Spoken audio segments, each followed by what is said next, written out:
always talks about him. Hey guys, I'm Nick Meister, and welcome back to Let's Play Hitman Absolution. And we're coming up on the very final stage of this game, so get ready for Absolution. That's the name of the stage. I'm sorry. You're safe now. It's okay. My boy, forgive me, Lenny. My money. Your money? Hey, what the fuck are you doing? Come on. Stupid. Let's go.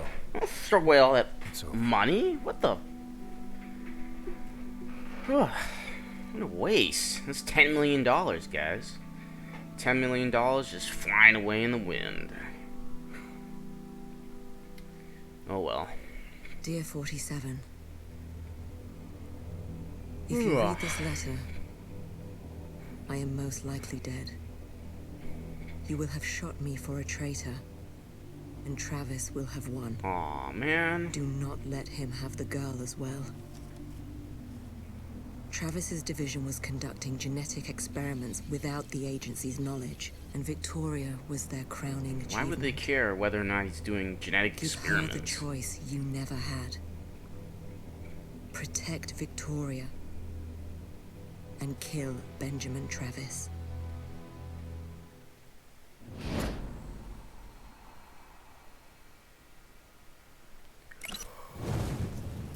Good luck, 47.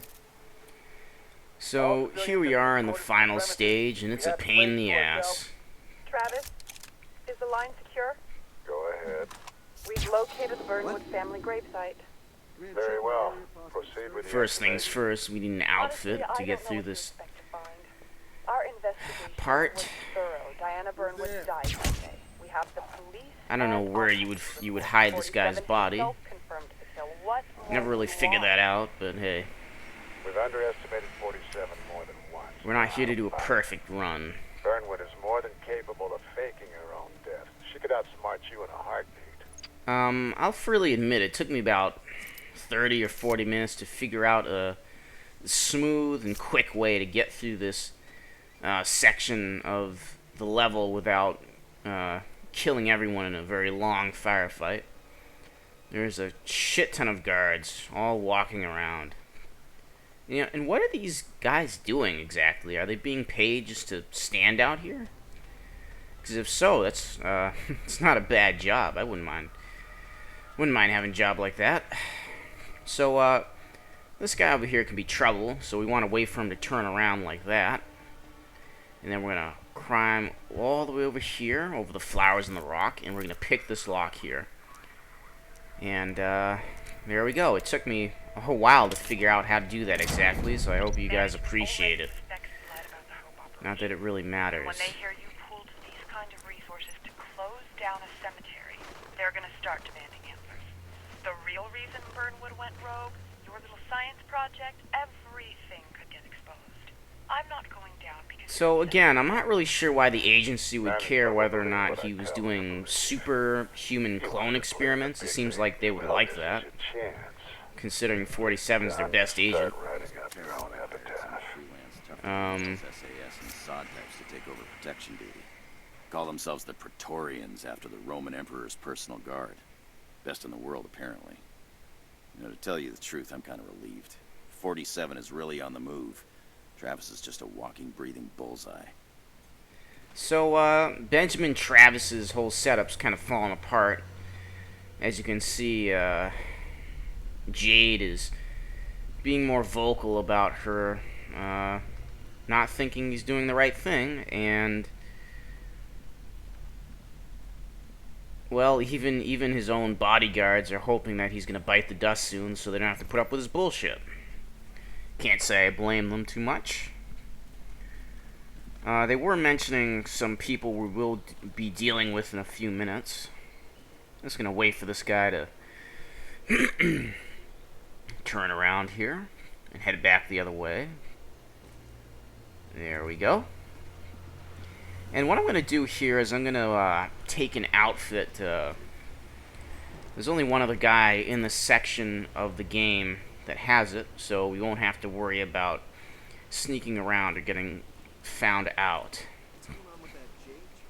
A couple months ago, she wouldn't even make eye contact, and now all of a sudden she's handing out orders. You ever seen a hyena stalking a wounded animal? Jade knows Travis is slipping. So Jade seems to have made a meteoric rise to high level up in the agency. And that's all about to end very shortly. Well, let's head over here. Someone is buried in here. The question, of course, is who? Keep me notified and speed it up. Doctor, a word, please. And when she sees us in our outfit, she'll say that, and then Travis she'll wants go a back complete and DNA analysis of the body. say some Don't more forget, shit. Burnwood And while was she's part of standing this there, initial we're gonna footage. drop something, I guess the lid of the coffin on top of her head. Here we go. There we go. And it's really just that simple. You can also drop a tunnel on top of her, or you can just, you know, wait until she's alone, because she does go walking around the area. But that was the fastest way to do it, so that's what I did. Yeah, it doesn't really make a lot of sense story-wise for them to come here. It doesn't really make sense for Benjamin Travis to think that Diana's not really dead. It didn't come up at all in any other section of the game. So here I did fuck up and have to start again. These guys coming up here, the Praetorians, are super duper enemies. They can take 2 headshots, they can hear very well, and they can see extremely well, which means they can probably see you from all the way across the map. They can hear noises from all the way across the map. They're very sensitive. So I'm not even going to try to get into a direct firefight with these guys because they can kill you in about 2 hits on hard difficulty. So I'm just going to play it old school and strangle them to death. There we go. I know my playthrough this level is pretty straightforward.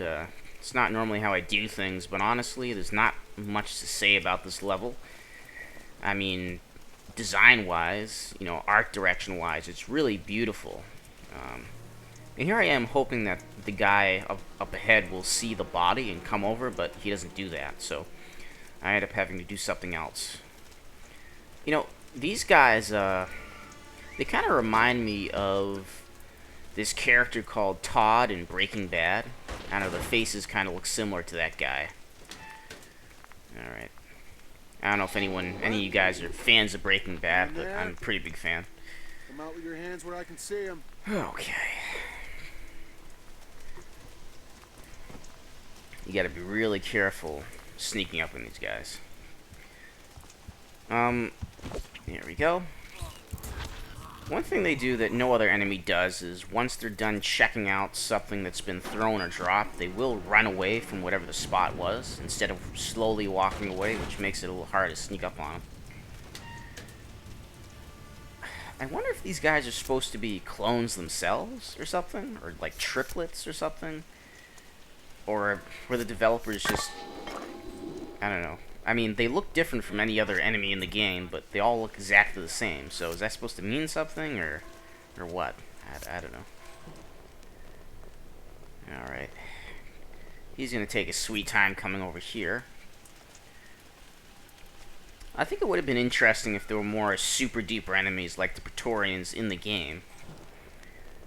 Because they really can see and hear you from across the map.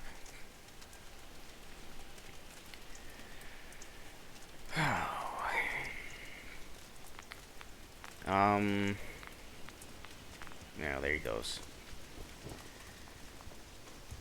And say goodnight. If you want extra points, you can hide his body in one of the, I don't know, the candle closets that are around here if you want, but who gives a shit, right? Alright, there's some evidence. Nice. And, these statues are destructible. This is the kind of stuff that, I would get really excited about back in 2006 and 2007. Back when dynamic destructible objects were a big thing. But honestly, a lot of this stuff ends up looking like, I don't know, styrofoam or something. The way it crumbles, the way it falls. But then again, I've never shot a statue into pieces, so maybe it really does look like that. And the final thing to do is to blow up the door. And spoiler alert, we never actually get to personally kill Benjamin Travis. He just dies in a cutscene, which is going to come up soon. Kinda lame, I know. And you don't want to stand in front of the door, obviously.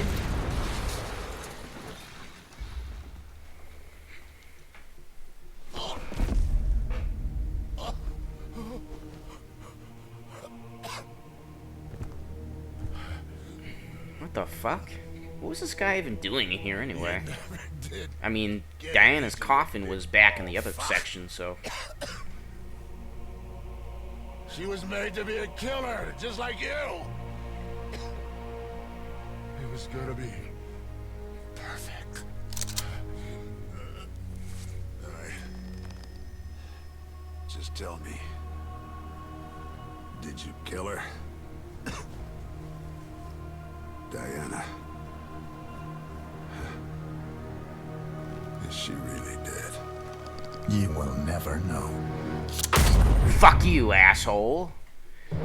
And like I said before, I don't understand why Benjamin Travis would even assume that Diana wasn't dead and why it even matters. It's not brought up at all in the rest of the game. It would be okay if it was brought up, but it's not, so it doesn't really make any sense. It makes almost as little sense as what's about to come up right now. She's contemplating dropping her USB drive into the water. Diana. What? Do what you have to do. Diana? How could that be? We shot her in the fucking chest. She lost a gallon of blood on the fucking floor. How could she possibly be alive? That doesn't make any sense at all. And for some reason, 47's watching him through a sniper rifle? I mean, if you wanted to spy on her to see if she's okay, you could bring binoculars. You don't have to bring a... Excellent work, 47. The money has been wired to your account. Welcome back. Okay, so... And thank you. Yeah, right, you're welcome. So I guess it's assumed that Benjamin Travis was a rogue element in the agency, and now that he's been dealt with, Diana's in charge again. Or something like that. I don't know. How did she live? I mean, it just doesn't make any sense. Okay. And one last cutscene. Apparently the next game's coming out in 2015. Looking forward to that. Who are you?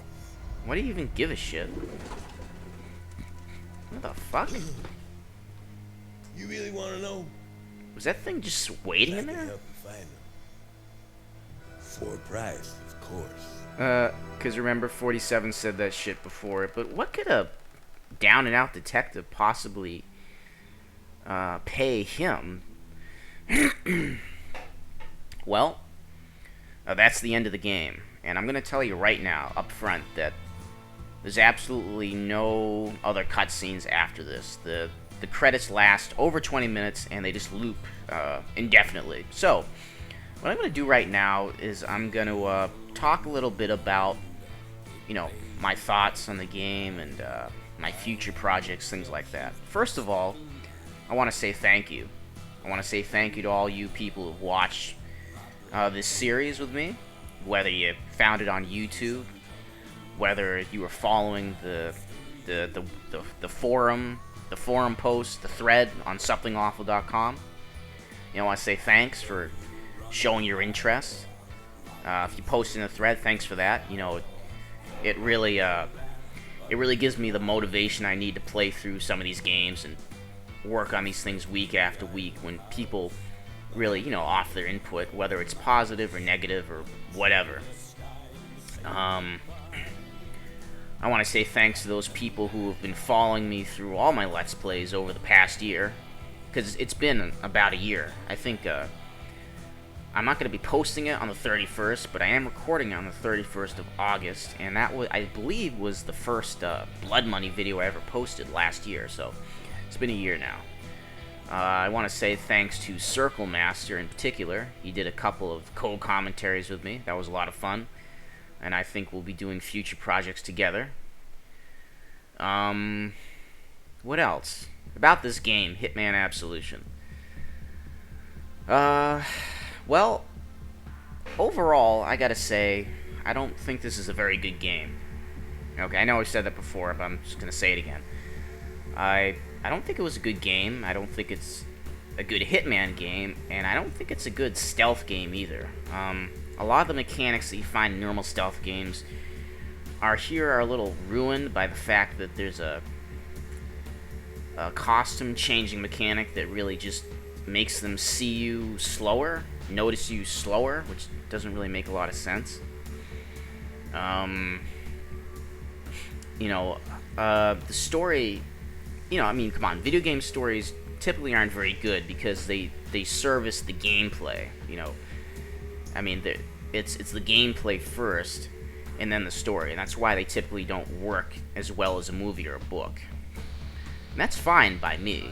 I know some people care a lot about, improving storylines in video games, so maybe they can show, their non-gamer friends the game, and then their non-gamer friends, won't give them a mean look or something like that. I don't give a shit about that. But, for me, the story isn't that important, but the story for this game is just horrendous. And I think what someone said in the thread was it seemed like they chose the set pieces first and then tried to make a story around it.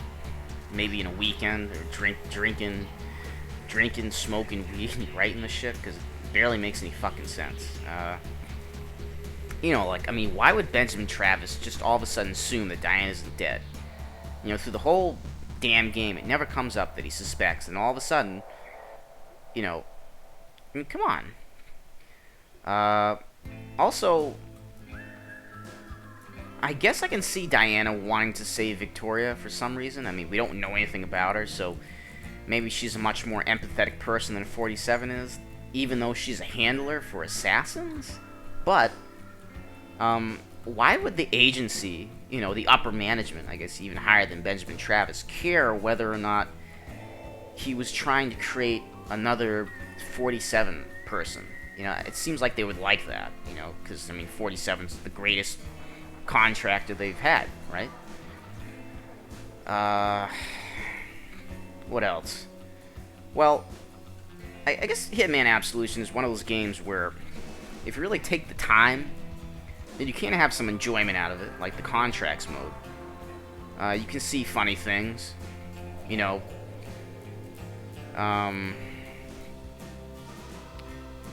but it's not something I would have discovered if I hadn't done a Let's Play of it, I mean, unless I'm doing a Let's Play of a game, there's no way I'm going to spend I think I started this in May, so, yeah, roughly 3 months on a game, unless it's, something like Call of Duty where you can go online and play it. Well, what else? Right, I'll just go on to talk about future projects, because, alright, speaking of the future, supposedly the next Hitman game will come out in 2015. That's a very tentative date, because we don't know anything about it, but that's just what I saw. Right, so on to future projects. I know a lot of people have been asking about doing other Hitman games. Let's see, I have Hitman 2 on my computer on Steam, and I have Hitman Contracts on my PS3. I want to do the PS3 version, but first I need to get a Hauppauge, video capture device. It's kind of expensive. Not really looking forward to dropping that kind of money on it, but then again, I've been buying a lot of games on Steam lately, so maybe if I just hold off on buying games for a month, I can use that money to buy a Hauppauge. So we'll see about that. As for Hitman 2, I've never actually finished it. It's a lot harder and more rougher than Blood Money, so it's definitely not going to be as comprehensive a playthrough as Blood Money was. Blood Money, I really knew that game inside and out almost. Hitman 2, I don't know it, and I'm not really interested in it because it's very hard. But I will do a playthrough of it. I think it'll be a lot of fun. and maybe contracts later on. But the game I've played a lot in the past year was Far Cry 3. I really like Far Cry 3. And I would like to do a playthrough of that. It's kind of a big project because it's a big game. But, you know, we'll see about that. I'm thinking Far Cry 3 and the Far Cry 3 Blood Dragon. That'll be a lot of fun. Might be teaming up with someone that I mentioned earlier for a playthrough, a let's play of something. Also, on the channel, I got a new segment called Look What I Got, which is really just a one-shot of different games I have, games I've just got, or games I haven't played yet. So look out for that. Gameplay videos and games I'm just playing. You know, I was thinking about doing a let's play of the DLC of Dishonored. If you guys have played that game. It's another stealth game. And the DLC focuses on one of the antagonists of the game, and it's pretty interesting. I only just played through them recently, so I'm kind of excited about that. Oh boy, I don't think I have anything else to say. Oh yeah, one last thing about Hitman Absolution. Coming back to that. There were quite a few celebrities on the voice acting credit, which goes to show why so many video games nowadays are just so expensive. They spend so much money on things they don't really need to spend it on, especially when you get celebrity voice actors and they just, you know, they call into the studio one Saturday in their pajamas and they spend an hour reading their lines, and they don't give a shit because they think they're too good for video games. And personally, I think it's a waste of time. Now, saying that, I think the voice acting was pretty good for all the main characters in this game. Voice acting for some of the flavor dialogue, some of the side characters could have been better, because some of the voice actors were clearly... Oh, here it comes right now. I'll put a timestamp in this so you guys will be able to just go right to that. 47 was David Bateson, of course. Dexter with Keith Carradine. I didn't know that. That's pretty cool. Powers Booth. I don't know who that is. Tracy Lords. I recognize the name. Shane Stevens. I don't know. Wade. Larry Cedar. Sanchez. Isaac Singleton. Let's see. Well, the head nun of the Saints was Vivica Fox. I recognize that name. You know, so I'm sure those actors cost them quite a bit of money. You know, what I'd like to know is who did the voice of the sushi delivery guy, because that was really funny. You know. I think I've said all I have to say. I know a lot of you probably aren't even still listening, but, you know, whatever. Thanks for watching. I'm Nick Meister, and I'll see you next time.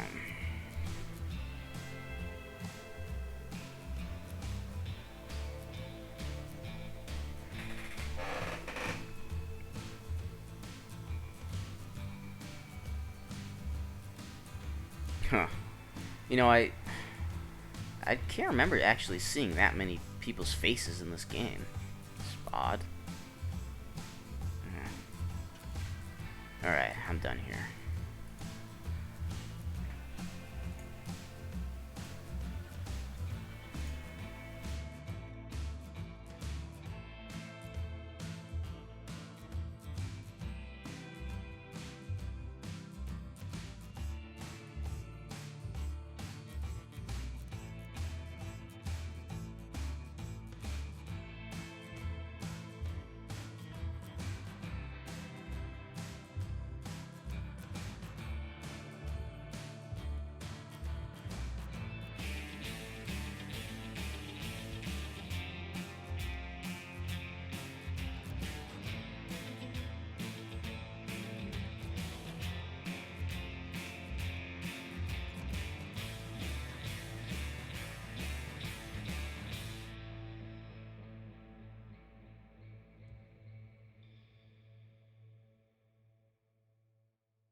crossed the line.